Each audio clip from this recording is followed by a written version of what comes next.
सरताज जी थोड़ा सा हमें ये बताइए कि मंजा की जैसे थोड़ा सा जान पहचान हमको ये चाहिए थी कि कुछ ऐसे मंजे भी होते हैं क्या जो 5 साल 6 साल टिक जाएं और ख़राब ना हो? जी जी, देखिए ऐसा है, ये तो आपके मटेरियल पे डिपेंड करता है किस मेकर को किस हद तक जानकारी है। अगर किसी को इतनी जानकारी है और उसको ऐसे एंटी मॉइस्चर पता है कि वो मांझे में डाले जाएं और धागा जो है वो ख़राब ना हो और धागा सील ना पकड़े, मॉइस्चर ना पकड़े, तो ऐसे मांझे 4 से 5 साल तक आराम से टिक सकते हैं। अच्छा, जैसे आप जो बनाते हैं वो आपके मंजे कितने साल तक टिकते हैं? हमारे मांझे मोस्टली 4-5 साल तक आराम से अच्छा, कुछ ऐसा भी होता है क्या मंजे को जितना रखे उतना अच्छा होता है? कुछ ऐसा भी होता है? जी जी, ऐसा भी होता है। देखिए ये जो मांझे हैं, मैं कई बार बता चुका हूँ, आज फिर आपके सामने फिर आपके व्यूअर्स को भी बता दूँ कि मांझे हमेशा मौसम पर डिपेंड होते हैं। जैसे जैसे मौसम बदलता रहता है, दिन में 4-5 बार मौसम बदलता है, सुबह में, उसके बाद 11-12 बजे, फिर दोपहर में, फिर शाम में। उस तरह से मांझे को भी अपना आकार बदलना चाहिए, मेकर को इतनी जानकारी होना चाहिए। क्योंकि पता चला कि हमने मांझा आपको दे दिया, आप मैदान गए, आपने वहाँ शाम को हो गई तो आपका मांझा जो है डल हो गया, मौसम जो है मांझे ने मॉइस्चर पकड़ लिया, मांझा डल हो गया। आपका मांझा कह रहे हैं 11 बजे तो बहुत अच्छा लड़ा, 12 बजे बहुत अच्छा लड़ा, लेकिन शाम होते होते मांझा भी उसकी जो है वो सारी ताकत उसकी खत्म हो गई। तो मौसम पर डिपेंड है, तो मटेरियल्स जो है इस तरह के होना चाहिए कि मांझा जो है मौसम के हिसाब से करवट बदलता रहे। जैसे जैसे मौसम बदले वैसे वैसे मांझा भी अपना आकार बदले, ये कलाकारी होती है। अच्छा, जैसे आप बताया कि 4-5 साल टिक जाता है मंजा, अगर आपका जो मटेरियल है उसमें हम एक और मटेरियल आपको दें, जैसे एक आदमी कोई है जो इसके पास डॉक्टरेट की डिग्री है आयुर्वेदिक में, अच्छा, तो वो अगर मटेरियल देता है तो आपको लगता है कि हाँ ये मंजा 5 या 10 साल भी टिक सकता है? उनका मटेरियल देखना पड़ेगा। वैसे आप हमारे अड्डे पर देख सकते हैं, हम जो चावल का यूज़ करते हैं, हमारा चावल जब हम बनाते हैं, क्योंकि मोस्टली होता यह है कि चावल सबसे ज़्यादा पहले पानी छोड़ देता है। अगर आप चावल बनाएं, कोई भी आप एंटायर पूरी बस मंडी में आप जाकर देखें, इस समय सबके चावल पानी छोड़ चुके होंगे, तो चावल पानी छोड़ देता है। लेकिन आप हमारे यहाँ अगर आप आएँ किसी दिन या सुबह में आप आएँ, तो हमारे यहाँ का चावल आपको 5-5 दिन रखा हुआ मिलेगा और चावल पानी नहीं छोड़ता है। यानी कि वो चावल खराब ही नहीं हो रहा है। जब चावल खराब नहीं हो रहा है तो मांझा भी खराब नहीं होगा, उसी चावल से तो वो बना हुआ है। आप घर का भी चावल ले लें, अगर आप घर में चावल आपके बासी बच जाएं, आप ताज़ी चावल पकाएं, शाम तक अगर आप उन्हें रखा रहने दें या उसमें हाथ डाल दें या उंगली पड़ जाए तो बैक्टीरिया उसमें ज़्यादा हो जाते हैं, चावल सड़ जाता है, पानी छोड़ जाता है। तो चावल इस तरह का होना चाहिए कि चावल पानी ना छोड़े आपका, मांझा खराब ना हो, मॉइस्चर ना पकड़े, बस वो मांझे 4-5 साल तक आराम से टिकेंगे। हमारे यहाँ के चावल पानी नहीं छोड़ते। हमारे यहाँ के चावल जब हम बनाते हैं तो 4-5 दिन वो चावल रख सकते हैं आप। अच्छा। ये मैं चैलेंज के साथ कह रहा हूँ, कोई भी मांझे मंडी में कोई ऐसा मेकर अभी तक नहीं है जिसके चावल जो है 4-5 दिन वो चावल उसको पका ले और 4-5 दिन वो मांझा चावल रखे रहे और उससे बाद वो फिर लुद्दी बना ले और मांझा सूत ले उससे। तो ये कोई टेक्निक है कि चावल की क्वालिटी है? जी, ये टेक्निक की बात है। हाँ, वही मैंने कहा ना, वही मैंने कहा आपसे, कोई अगर टेक्निक वाला आदमी है जिसको इतनी समझ है, जिसने इतने साल से कुछ ऐसे वो करे एक्सपेरिमेंट करके उसने कुछ ऐसे मसाले तैयार किए हैं जो आप दीजिए और उनके पास 11-12 साल 13 साल 15 साल तक मंजा बल्कि अच्छा हो गया, खराब नहीं हुआ। हाँ, ये मैं आपकी बात में यहाँ पर इसको मैं जानकारी दूं आपके व्यूअर्स को कि हाँ, किसी जमाने में जैसे हमारे फादर इन लॉ का टाइम था, उनकी जवानी और बचपन की बात थी, उस समय धागा बहुत अच्छा आता था, उस समय चावल बहुत अच्छा आता था, उस समय जितने भी मटेरियल्स आते थे बहुत ही अच्छे आते थे। तो उनके मांझे आज भी नौबहार हमारे जो फादर इन लॉ हैं, उनके मांझे लखनऊ में आज भी बहुत लोगों के पास 10-10 साल 15-15 साल 20-20 साल पुराने मांझे रखे हुए हैं आज भी। और वो यही कारण था कि उस समय सब प्योरिटी थी, सब खालिस मामला था। लेकिन आज उस चीज़ को बनाना पड़ता है, पहले वो चीज़ें रेडीमेड मतलब वो मिल जाती थी। अच्छा, आप दुकान पर जाते थे, अच्छी पूरी आपको जो जड़ी बूटियाँ अच्छी ओरिजिनल वो मिल जाती थी। चावल, हंसराज का चावल इतना शानदार आता था, मैंने तो खुद देखा अपने बचपन में। हंसराज का हम खाने में चावल इस्तेमाल करते थे, बासमती चावल आता था हंसराज के नाम से, उसी का ही खंडा मांझे में यूज़ होता था, वो बहता नहीं था।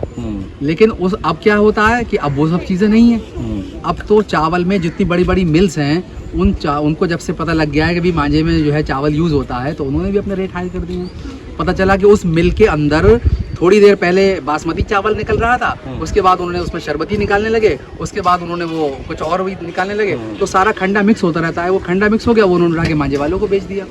प्योरिटी नहीं है मांझे के लिए। प्योरिटी जो है, अगर उस पर प्योरिटी मिल जाए तो मांझा रुकेगा, टिकेगा। वही सब चीजें करने के लिए अब क्या हुआ कि वो, क्योंकि हम पढ़े लिखे आदमी है तो उसको हमने जो है वो भाई आपने दूसरे सर्च कर लिया, तो हमने उसको जो है रोकने की कोशिश की, तो उसमें हम कामयाब रहे। हमारे चावल बहते नहीं है, वो इसीलिए हमारा मांझा 4-5 साल जो है वो रुक जाता है। अच्छा, और एक चीज़ ये बताइए कि मंजा जो होता है आपका, जो असली मंजे की पहचान है वो खींचतान से होती है कि फंसा के लड़ा के होती है? बहुत ही अच्छा आपका सवाल है। सारे व्यूअर्स को मैं ये बताना चाहता हूँ, जो भी पतंग मांझे का शौकीन है आदमी और जो लोग भी प्लेयर हैं वो खूब जानते हैं। देखिए, पतंग और मांझे का काम सिर्फ इतना है कि अगर आप कहीं गलत जगह फंस गए हैं तो अच्छी क्वालिटी का जो मांझा है वो आपको वहाँ से बचा ले। अगर आपने कोई गलती कर दी और आप अच्छी क्वालिटी का मांझा उड़ा रहे हैं तो आपको बचा ले। ऐसा नहीं हो सकता कि वो मांझा जो है वो आप साफ चरखी आपने महंगी खरीद ली और आप राजा हो गए और आप मैदान में आप जाएं और सबके धुर्रे घेर दें। ऐसा नहीं है। अच्छी क्वालिटी का यानी कि अच्छा हथियार जो है वो आपको वक्त पर आपका साथ दे जाए। आप गलत जगह फंस गए, गलत जगह है आप हो गए, आपको वो बचा ले और आप कह रहे यार चलो यार मैं बच गया, अब गलती मुझसे हो गई थी, चलो मैं बच गया, मांझे की वजह से बच गया मैं। ये होता है। और मांझे को चेक करने का सबसे आसान तरीका ये, सारे मांझे वाले जानते हैं, सारे प्लेयर जानते हैं, सारे क्लब वाले जानते हैं, आप जितना उतरते हैं और उतर जाइए और उतर जाइए। अगर आप उठ के आ गए बहुत अच्छी बात है, मांझा आपका बहुत अच्छा है, आपके मांझे हाँ भाई मैं कह रहा हूँ नीचे जाके उठना ही मैं आपके दम है मांझे में, बढ़िया मांझा है आपका, बस यही मांझे की पहचान है। बाकी लोग जो कहते हैं कि हमने महंगा मांझा खरीद लें उसके बाद फिर हम मैदान के राजा हो गए, ये सब एक भ्रम की बात है। ऐसा कुछ नहीं है। अच्छी क्वालिटी का मांझा आपको बुरी जगह से बचा सकता है, बस। बाकी आपकी परफॉर्मेंस और आपके गट्स की बात है। अच्छा, एक आपने जैसे बताया अभी फोन पे आप बात कर रहे थे, आपका ओपन बॉल जो मंजा है जी, बल खुला मंजा जिसको कहते हैं, आपकी टॉप क्वालिटी है वो। जी जी जी। मतलब आप अगर किसी ने आपसे कहा कि भैया मेरे पास पैसा है, जी जी, अब आप बताओ आपके पास मंजा कौन सा है? जी जी। तो आप कौन सा ओपन बॉल? हम ओपन बॉल्स कहते हैं। खैर भैया आपके पास है ये, क्योंकि ये 200 रुपए का पर रील के हिसाब से पड़ता है। 12 रील का चरखा आता है, इसमें 212 रील 2400 रुपए के होगा। एक चरखा हम इसके अंदर स्टैंडर्ड लगा देते हैं, जैसे कि आपको मैंने देखा एक वो है, एक आपका मजबूती में भी होता है वो और फैंसी भी होता है। फैंसी चरखा है, उस पर पूरा हमारा मोनोग्राम छपा होता है। अच्छा वो वाला वो चरखा जो है दिल्ली से आता है, तो उसमें हम लगा के देते थे, तो 2500 रुपए का चरखा वो हो जाता है। अच्छा, यही मैं आपसे पूछना चाह रहा था, जैसे आपने बताया भी लाइफ भी आपकी मंजे की 4-5 साल तो रहती है। मैं आपके आज आपको मंजा लेता हूँ 2500 रुपये वाला, आपको मैं आज 2500 रुपये दे देता हूँ। जी जी। ठीक है, आप मंजे की अच्छे से देखभाल करिए, सब करिए, 4 साल बाद में मंजा लूंगा आपसे। जी जी। मंजा तो वैसे ही रहेगा क्योंकि आपके देख रेख में, लेकिन कीमत क्या वही रहेगी 2500?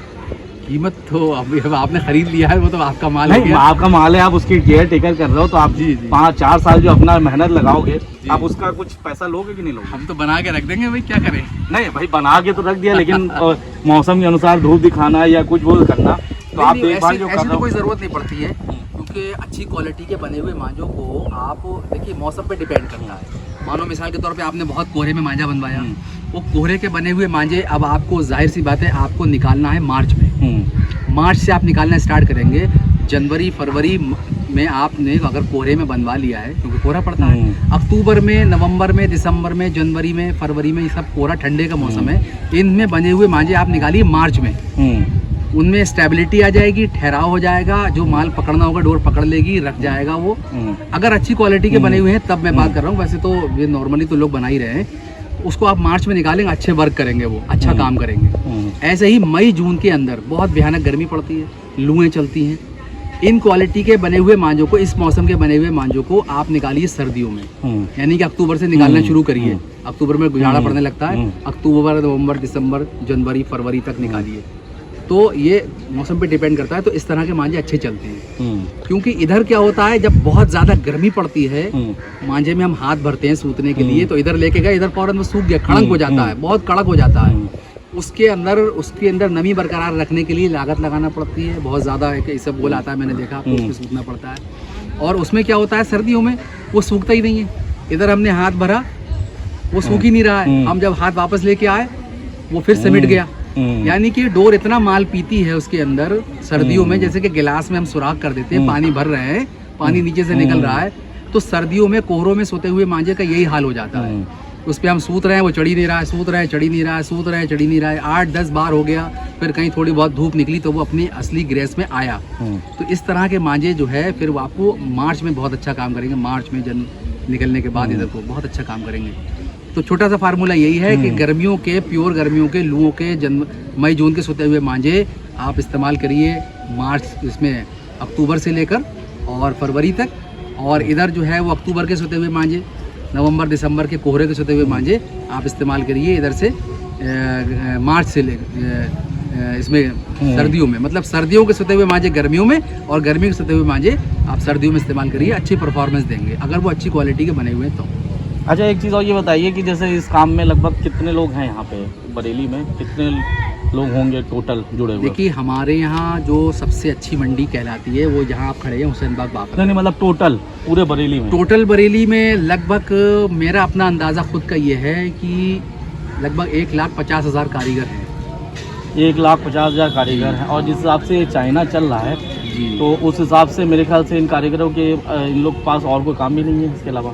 देखिए मांझे का जो कारीगर जो लोग जुड़े हुए हैं, मांझे के काम से जो परिवार जुड़े हुए हैं वो तो सिर्फ यही काम जानते हैं, यानी कि 1,50,000 परिवार सिर्फ मांझे का ही काम जानते हैं, इसके अलावा वो कुछ नहीं जानते।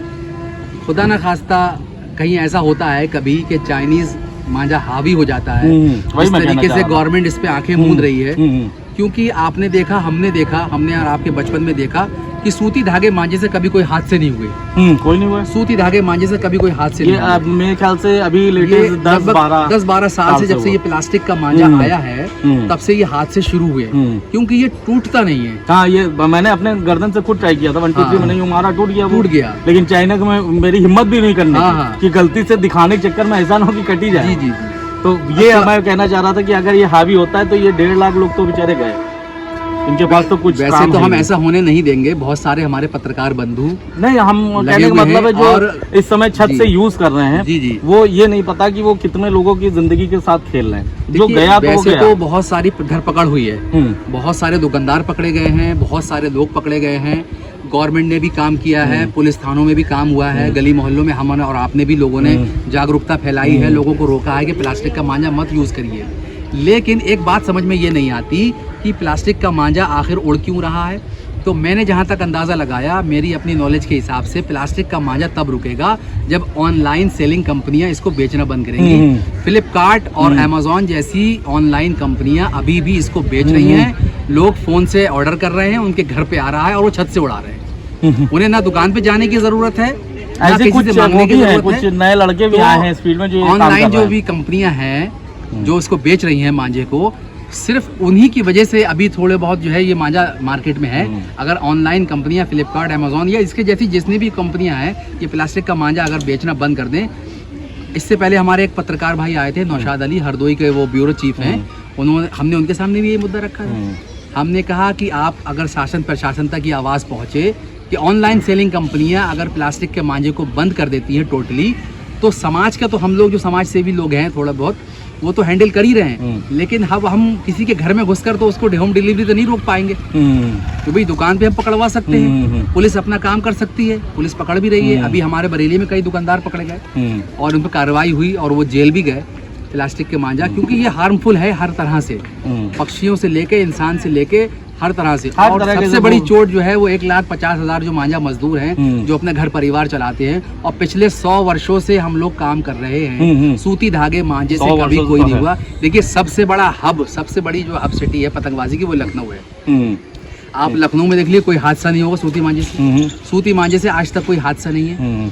और रही बात, लोग कुछ लोग इस तरह भी सवाल उठाते हैं कि भाई साहब आपको जो पांडा है वो भी थोड़ा सा हार्मफुल होता है, तो बहरहाल वो सूती होता है और वो टूट जाता है। हाँ, वो टूट जाता है, पांडा मैंने तोड़ा, पांडा भी टूट जाता है। जितनी मजबूती चाइना में है उससे कम मजबूती आप हम कह रहे हैं 12 कॉर्ड में भी उससे कम मजबूती वो टूट जाता है, हालांकि तो हमने देखा, ये जो हमने देखा है प्लास्टिक का जो मांझा है ये तो बहुत ही मजबूत है। एक तो पहली बात पतला है, मजबूत बहुत मजबूत है वो। अगर आप हाथ से तोड़े तो आपके हाथों में बैठ जाएगा, निशान बन जाता है, वो वही कह रहे हैं। तो ये वजह है सारी, और बस यही है कि आपके माध्यम से ये बात शासन प्रशासन में भी पहुंचे, और हमारी पतंगबाजी लाइन से जुड़े हुए जो पूरी ऑल ओवर इंडिया के लोग हैं, ये इतना बढ़िया शौक है, ये एक इतना बढ़िया काम है कि मैं समझता हूँ कि हिंदू, मुसलमान, सिख, ईसाई सब, अगर कोई एक गेम ऐसा है जिसमें इतनी मोहब्बत है, जो लोग मैदान में मैं देखता हूँ एक बोतल से लोग पानी पी लेते हैं, एक साथ उठते बैठते हैं। शाम को आप लखनऊ चले जाएं, इलाहाबाद चले जाएं, आप किसी भी सिटी में जाके देख लें, पतंगबाजों के अंदर इतनी मोहब्बत है मैंने किसी गेम में नहीं देखी। आप खुद सोचो ना, हम और आप बात कर रहे हैं, दोनों में एक दूसरे से मोहब्बत है, ठीक है। ये मैं एक पतंगबाजी लखनऊ का से गेम है। बरेली आया, किसके यहाँ रह रहा हूँ जी, भाई, जी। मुझे कोई वो नहीं है। तो इस गेम में सबसे जी, बड़ी जी। एक ये भी है कि होटल्स में अगर आपको प्यार जी। देखना है तो इस फील्ड में उतरो। जी, देखो जी। भाई, हम होटल्स में जाते हैं, बड़े बड़े प्लेयर आते हैं, पूरी टीमें आती हैं, हमको बुलाती हैं, हम होटल्स में जाते हैं मिलने। तो हम यह देखते हैं कि उसमें कोई शादाब बैठा हुआ है तो कोई सुरेश बैठा हुआ है, और वो लोग सब एक साथ खाना खा रहे हैं, एक साथ लोग बैठ रहे हैं, पतंगबाजी की बातें हो रही हैं, और वो लोग मतलब इस काम के अंदर इतनी ज्यादा मोहब्बत है, इस शौक के अंदर, कि सब वो दीवाने बने हुए हैं। अभी कई लोग आए, वहाँ की टीमें आती हैं, होटल्स में रुकती हैं, हम लोग जाते हैं और वो सब लोग एक साथ उठते बैठते हैं, खाते पीते। तो ये जो एक काम है, ये इसके अंदर एक बड़ी मोहब्बत का एक गेम है। इसके अंदर एक ऐसी एक स्पिरिट है कि पता नहीं क्या है, मैं तो खुद हैरत में पड़ता हूँ कि लोग ऐसे दीवाने हैं कि, और इसमें हर तरह के लोग हैं भाई। मैं तो केवल शौक से एक चैनल बनाया था, लेकिन जब घुसता गया जी, इतना प्यार मिला आप लोग से, सब लोग से इतना प्यार मिला कि अब मुझे लगता है कि चलो एक पैशन यही सही। हाँ भाई मैंने भी बहुत लोग के लिए वो करा, कहने की बात होती है, लोग सोचते हैं अपना फायदा है, लेकिन आप भी जानते हो कितना मेरा फायदा है, कितना। देखिए, हर काम में कहीं ना कहीं अगर कुछ ना कुछ है, हम लोग अगर समाज सेवा करते हैं, अब मैं मांझा बेच रहा हूँ तो मैं बगैर पैसे लिए तो नहीं देता किसी को, वही बात है। लेकिन मैं पैसे लेके अगर मांझा दे रहा हूँ तो थोड़ी मोहब्बत के साथ और थोड़ी अच्छी क्वालिटी के साथ, क्योंकि मेरा उसके अंदर पैशन है। मांझा बनाना मेरा पैशन है और पैसा कमाना मेरी जरूरत है। तो जब मैं पैसा कमाता हूँ तो मैं उसके अंदर थोड़ा पैशन भी मिलाता हूँ, ताकि कोई अगर आए तो निराश होके ना जाए। मैं ये कोशिश करता हूँ। और जो लोग आते हैं, अच्छा मैंने पहले भी ये कहा कि जब मैं इस लाइन से जुड़ा हूँ तो प्लेयर के लिए समर्पित हूँ। आप मेरी फेसबुक पर, मेरी वॉल पर देख सकते हैं, कमेंट्स में देख सकते हैं। अगर कोई कुछ लोग पूछते हैं कि भाई साहब आइए इनबॉक्स में आइए, तो मैं इनबॉक्स में नहीं आता हूँ, मैं तो वह हैंड टू हैंड वही रेट बता देता हूँ। हाँ, वो वही सबसे बड़ी बात है। कुछ नहीं, अगर कोई आदमी बल्क में लेगा हम उसे होलसेल में दे देंगे। फिलहाल हमारा रिटेल प्राइस तो ये है। भाई हमने भी अपने चैनल जब बनाया तब से हमने एक चीज बहुत क्लियर रखी कि हम अगर किसी का सामान दिखाएंगे तो भैया प्राइस आपको बताना पड़ेगा। बिल्कुल बिल्कुल। क्योंकि हमारे लिए क्या है, आपके लिए दो प्राइस नहीं है। जी जी। आप भी जैसे आप भी बताते हो, अभी मैं आपसे पूछूंगा आप सब कुछ बता दोगे, तो बात ये है कि हर चीज के लिए एक ही है। ऐसा नहीं है कि लखनऊ वालों के लिए आपका 1500 रेट है और कोलकाता वालों के लिए 2500, ऐसा नहीं है। और जो करते हैं तो वो जाहिर बात है, बहुत लोग मुझे मना कर चुके हैं कि भैया मैं तुमसे वीडियो नहीं बनवाऊंगा। उनकी वजह यही है कि वो इधर वो करते हैं, उधर वो करते हैं। देखिए हमारे यहाँ, देखिए मैंने जब से मैं इसमें फील्ड में आया, मैंने इसको बहुत करीब से देखा। इसके अंदर हमारे जहाँ बहुत हाई फाई इसके अंदर प्रोफेशनल लोग हैं, वहीं गरीब लोग भी हैं। हमारे कुछ शौकीन भाई गरीब भी हैं, कुछ शौकीन भाई मीडियम क्लास हैं, कुछ शौकीन भाई बहुत हाई फाई हैं, कुछ शौकीन भाई तो ऐसे हैं जो हेलीकॉप्टर भी खरीद सकते हैं। हमने उन हर के हिसाब से रेंज बनती है। और मेरी स्पेशलिटी ये है कि मेरी जो क्वालिटी लो होगी वो भी काम अच्छा करेगी, और जो हाई होगी वो भी काम अच्छा करेगी। मतलब हमने पॉकेट के उसकी पॉकेट अलाउ कर रही है। अगर कोई हमसे ही कहता है सरताज जी हमें तो यार 1600 की पॉकेट हमारे आप आ गई, तो आप बता दीजिए ब्लॉग आपके कौन कौन से हैं। हमारे यहाँ देखिए बहुत पुराना, हमारे ससुर के टाइम से बनता है SP 98 के नाम से मांझा। उस समय हमारे ससुर के टाइम पे SP 98 हमने नाम रखा था, उसका 98 इसलिए रखा था क्योंकि उस वक्त मांझा 980 रुपये था। अच्छा, उस समय 980 रुपये बेचते थे, मांझा 98 नाम रख दिया था उसका। तो आज वो क्वालिटी वहीं से वो चल रही है आज भी। वो जो 98 मांझा है वो आज की डेट में 1500 रुपये है, स्टार्टिंग प्राइस है हमारा 1500 रुपये। ठीक। उसके बाद हमारा 707 आता है, उसका स्टार्टिंग प्राइस 1600 रुपये है। हमारे यहाँ पे 777 बनता है, उसका हमारा 1700 रुपये है। 999 बनता है, बहुत पुराना ब्लॉग है, 5 साल हो गए मुझे चलाते हुए। उस समय ये 1750 रुपये था, आज 1800 रुपये है। इससे पहले भी जब डोर 450 रुपये थी तब भी यही प्राइस था, 1750 रुपये। आज डोर 540 रुपये बिक रही है, हमने सिर्फ मात्र 50 रुपये बढ़ाए। और ये सारे लोग जानते हैं, कोई चीज़ छुपी नहीं है। मैं तो इनबॉक्स में बुलाता नहीं किसी को, मैं डायरेक्ट बताता हूँ। तो 1800 रुपये है। उसके बाद हमारा लच्छी आती है, जो लोग लच्छी 2400-2500 रुपये बेच रहे हैं, हमारे यहाँ लच्छी 2000 रुपये की मिलेगी आपको, बहुत अच्छी। मैं फेसबुक पे ये भी कह चुका हूँ कि आज की डेट में कोई भी लच्छी ओरिजिनल नहीं बनाता है, कोई भी XYZ। यही मैं कह रहा हूं। मुझसे एक साहब ने पूछा, मुझसे एक साहब कहने लगे सर आप अगर कोई लच्छी नहीं बनाते तो आप कैसे लच्छी बेच रहे हैं। मैंने कहा जैसे आप वो खरीद रहे हैं 24-25 रुपए की, वही हम देंगे आपको 2000 रुपए की। भाई लच्छी है, वो लच्छी नहीं है तो हमारी भी नहीं है, और अगर वो लच्छी है तो हमारी भी है। ओरिजिनल लच्छी की ये थी पहचान की, शायद पहले सुताई होती थी, उसके बाद पानी डाला जाता था, और जो आजकल लच्छी बन रही है वो सीधे केमिकल में डाल के उसको सूख दिया जाता है। तो वही एक वो है तरीका। बाकी उसके ऊपर शायद आपका ओपन बॉल है फिर उसके बाद फिर हमारा लच्छी के बाद ये ओपन बॉल्स आता है। ये 2500 का। जी। अभी हमने बहुत सारे ब्लॉग अपने अभी चेंज किए हैं। एक सरताज जी, एक चीज़ हम आपको दिखाना चाह रहे थे, जरा थोड़ा सा आप राय दीजिए हमको उस बारे में। किसका मंजा है इससे बात वो ना रखिएगा, ताल्लुक नहीं है। बस ये जा रहे हैं डोर है कैसी।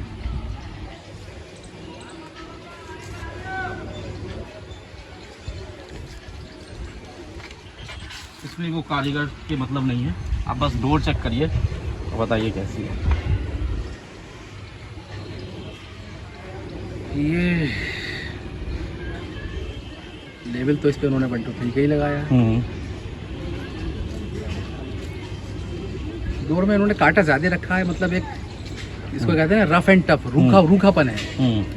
जैसे रूखापन जो है ना, ये एक खरखराहट जो है ये है। अब ये बताइए इसकी खासियत क्या है? इसको डोर को हाथ में लेने के बाद तो यही महसूस होता है कि ये कैसी है डोर, मतलब लड़ने वाली है कि बेकार हो गई? जी जी, ये डोर कुछ समय बाद बेकार हो जाएगी। कुछ समय बाद? जी जी। ये 2011 की डोर है। जी जी। अच्छा, 2011 में ली थी उसके हिसाब से? नहीं, 2011 की है डोर। अच्छा, ली तो हमने अभी है। अच्छा, ये हमारे एक हैं कानपुर में एक वीरू भाई, 2011 की बनी हुई है ये? हाँ, ये देखिए ना, इसमें जो 1 2 3 की स्लिप है। जी जी, इसमें देखिए ये 2011। भाई देखो, अगर मेकर ये कह रहा है कि 2011 की बनी हुई है, तब तो हमें उसका बिलीव करना ही पड़ेगा। नहीं, मेकर से ले चुके हैं वो 2011 में। अच्छा। ये उनके पास रखी, उनके संरक्षण में। वही हमने कहा ना आपसे, ये एक आदमी है जिसके पास डॉक्टर की डिग्री है आयुर्वेद में। अच्छा, वो अपने मसाले खुद दे के बनाते हैं। अच्छा अच्छा। उनके पास 10 हाँ, तो वैसे तो 10 ठीक है, साल बाद अगर की वो है, 15 साल की भी है, 20 साल भी पुरानी। और आपको बताया 1982 की डोर है इनके पास। मैंने आपको वही बताया था कि उस समय पुराने, बहुत पुराने में डोर भी अच्छी आती थी। अब देखिए, ये जो लेबल इसके ऊपर लगा हुआ है 1 2 3 का लेबल ये बता रहा है, और इस पे डेट भी पड़ी है 1 2 3 की।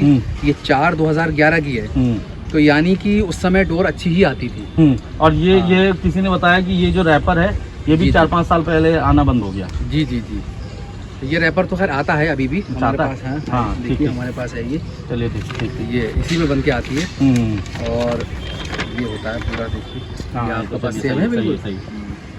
तो वही है। लेकिन आपको कैसी लगी डोर? ये डोर तो अगर ये 2011 की है, उसके हिसाब से धार तो इसमें बहुत अच्छी है। वही मैं कह रहा हूँ। और उनके पास डोर 15 साल की भी है, 20 साल की भी है।